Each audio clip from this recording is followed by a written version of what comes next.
ஆடு மாடுகளை மேய்ச்சிட்டு இருந்திருக்காங்க. அப்படி ஆடு மாடுகளை மேய்க்கும் போது ஒரே ஒரு மாடு மட்டும் இந்த மலையோட உச்சிக்கு போயிருக்கு.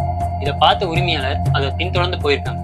அப்படி போய் பார்க்கும்போது அந்த மாடு தண்ணியே அறியாம ஒரு லிங்கத்து மேல பால் சுமந்திருக்கு. இதை பார்த்த உரிமையாளர் அங்க இருக்கிற மக்கள்கிட்ட சொல்லியிருக்காங்க.